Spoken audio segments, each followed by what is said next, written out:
Science का 5th class का EVS का पार्ट 2 करने वाले हैं। तो चलिए स्टार्ट करते हैं। तो हमने पहले ये सब कवर कर लिया है, आप वीडियो 1 में जाकर देख सकते हैं, जिसमें हमने वाटर के लाइफ साइकिल की बात की है और रिवर की जर्नी की बात की है। तो चलिए अब स्टार्ट करते हैं पार्ट 2। हाँ, तो इसमें हम बात करेंगे लाइफ वाटर के अंदर। पहले हम देखते हैं कि कौन कौन से जीव जंतु पॉन्ड के आसपास रहते हैं, तालाब या लेक के आसपास आपको मिल जाएंगे। तो सबसे पहला है ड्रैगन फ्लाई। ये सबसे ज्यादा अंडे देता है वाटर के पास और ये मच्छर खाता है। Second is water scorpion. ये इसके पास एक ट्यूब होती है जिसको टेल ट्यूब बोलते हैं, ये वाला आप देख सकते हैं। ये पानी के अंदर रहता है और इस टेल ट्यूब से सांस लेता है। अगला पॉन्ड हेरॉन। आप इसकी अगर चोंच को देखेंगे या बीक को देखेंगे तो ये लंबी है। तो बेसिकली इसकी बीक लंबी होती है ताकि ये मछलियां इजीली पकड़ सके, और इसकी जो लेग्स है वो भी लंबी होती है। Next is turtle. इसका जो शेल है वो सॉफ्ट होता है और ये पॉन्ड के अंदर रहता है और रिवर के अंदर रहता है। ज्यादातर आपको पॉन्ड और रिवर में मिलेगा। Second water snake.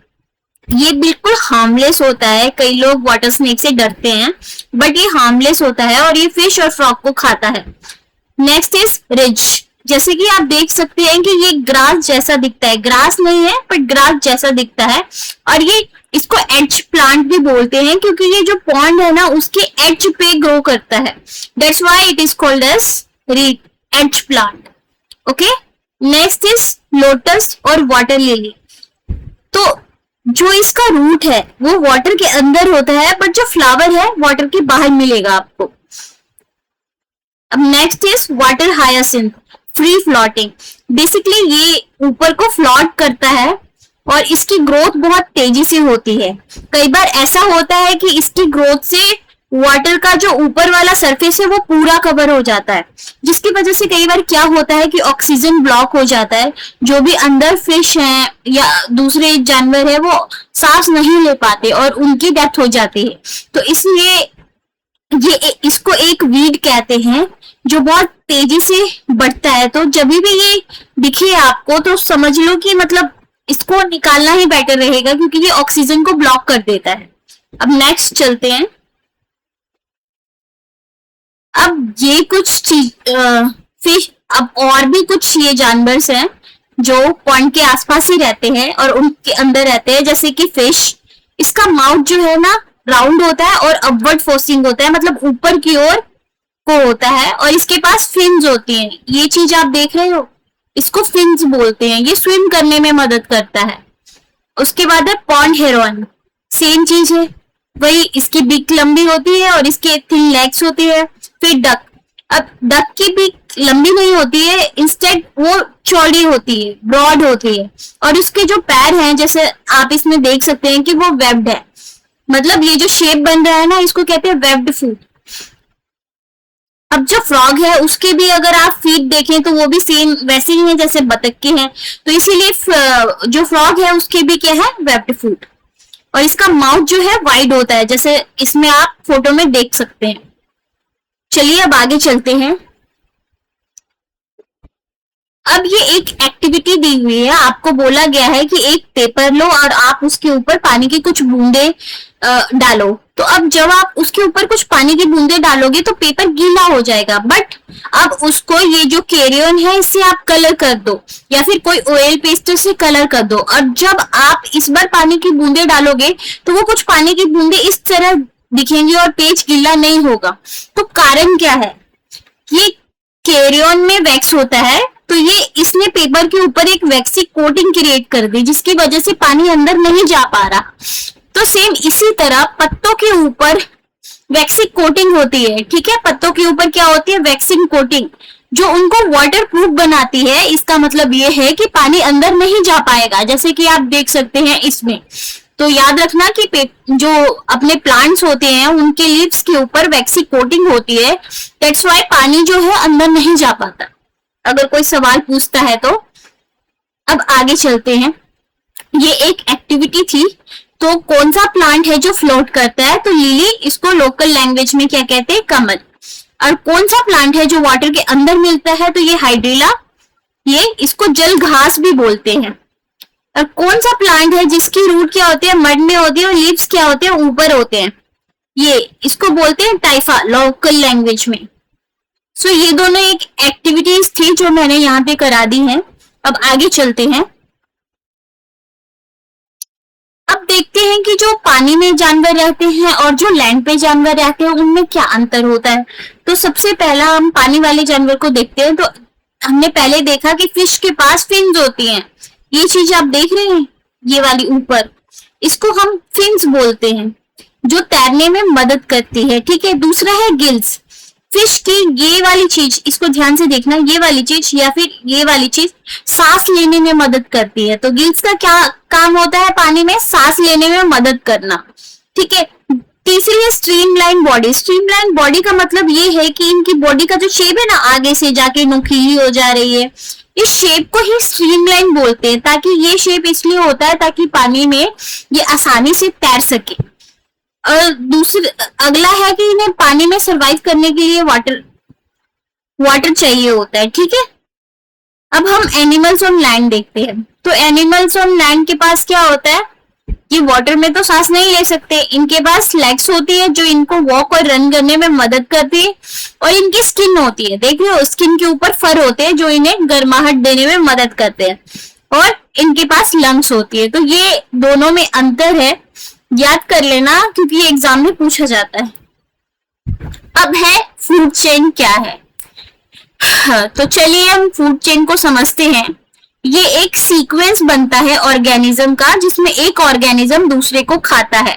Food chain की आप यहाँ से डेफिनेशन याद कर सकते हैं, बट अगर आप इसको आराम से समझ के अपने टर्म्स में लिखेंगे तो आपको ये याद करने की जरूरत नहीं पड़ेगी। तो चलिए समझते हैं। तो फूड चेन में होता है एक एक्वाटिक प्लांट। सबसे पहले आपको प्लांट मिलेगा जिसे हम प्रोड्यूसर भी बोलते हैं। प्रोड्यूसर क्यों बोलते हैं इनसे? क्योंकि ये प्लांट खाना बनाते हैं, बाकी सब जानवरों को खाएंगे। ठीक है। इसमें से कोई भी खाना बनाने वाला नहीं है, तो केवल एक्वाटिक प्लांट ही खाना बनाने वाला है। तो इसीलिए बोलते हैं इसको प्रोड्यूसर। अब ये प्लैंकटन छोटे छोटे ऑर्गेनिज्म होते हैं जो अपनी आंखों से नहीं देख सकते, हम उनको माइक्रोस्कोप के अंदर देख सकते हैं। माइक्रोस्कोप एक तरह की मशीन होती है जो इन छोटे छोटे ऑर्गेनिज्म को, मतलब जीव जंतुओं को देखने में मदद करती है। तो ये है प्लैंकटन्स। इनको बोलते हैं प्राइमरी कंज्यूमर, क्योंकि ये इस पौधे को सबसे पहले खाएंगे। कंज्यूमर का मतलब जो कंज्यूम कर रहा है, जो खा रहा है। ठीक है। तो ये जो एक्वाटिक प्लांट को सबसे पहले खाने वाले को बोलते हैं प्राइमरी कंज्यूमर। अब एक्वाटिक इंसेक्ट इनको खाएंगे तो इसको बोलेंगे सेकेंडरी कंज्यूमर। सेकेंड लेवल पे ये कंज्यूम कर रहे हैं इनको। वैसे स्मॉल फिश टर्शरी कंज्यूमर तीसरे लेवल पे है, और बिग फिश क्वार्टरली कंज्यूमर चौथे लेवल पे है। और फिर ये सबसे ऊपर फूड चेन में कौन है? किंगफिशर, जिसको बोलेंगे टॉप कंज्यूमर। जहां से फूड चेन शुरू होगा वो प्रोड्यूसर होता है ज्यादातर, और जहां पे फूड चेन एंड होगा वो टॉप कंज्यूमर होता है। ठीक है। तो ऐसे ही बहुत सारी फूड चेन होती है नदी के अंदर, वाटर में, और वाटर के बाहर भी होती है। तो जस्ट ये एक छोटा सा एग्जाम्पल है फूड चेन का, जिसमें प्रोड्यूसर होता है, फिर primary consumer, secondary consumer, tertiary consumer, quarterly consumer और टॉप कंज्यूमर। तो इसको आप याद रखना। नेक्स्ट एक एक्टिविटी थी जो पहले रह गई थी, तो मैं यहाँ पे कवर करवाने वाली हूँ। तो आपको क्या करना है कि एक ग्लास में ठंडा पानी ले लेना है और उसको बाहर रखना है। जैसे ही आप बाहर रखोगे थोड़े टाइम में आप देखोगे कि उसके बाहर जो है वाटर ड्रॉपलेट्स आ चुकी हैं ऐसे। अब वो पानी आया तो आया कहाँ से? क्योंकि ग्लास के अंदर वाला पानी तो नहीं आ सकता है बाहर। ठीक है।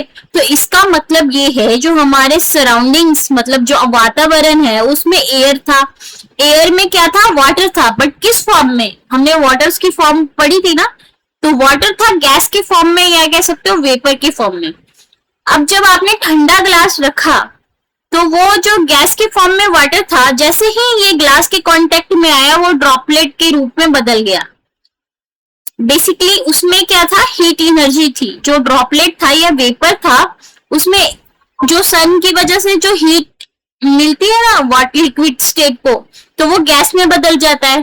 तो गैस में उसके पास हीट एनर्जी होती है, जैसे ये ठंडे ग्लास के कांटेक्ट में वो आता है, वो हीट एनर्जी को छोड़ देता है, रिलीज कर देता है, और वो वाटर ड्रॉपलेट्स में बन जाता है।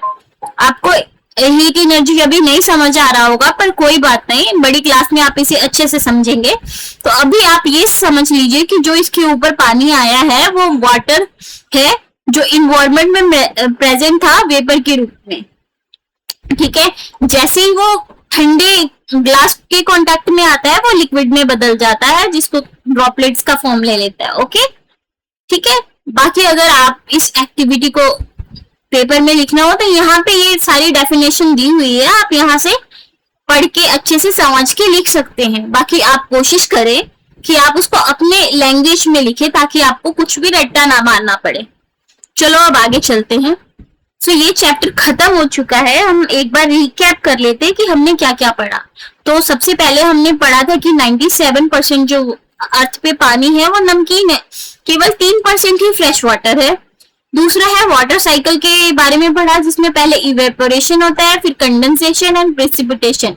ठीक है, फिर हमने पढ़ा कि रेन वाटर जो है ना ग्राउंड वाटर बन जाता है और वो वेल और हैंडपंप से बाहर निकाला जाता है।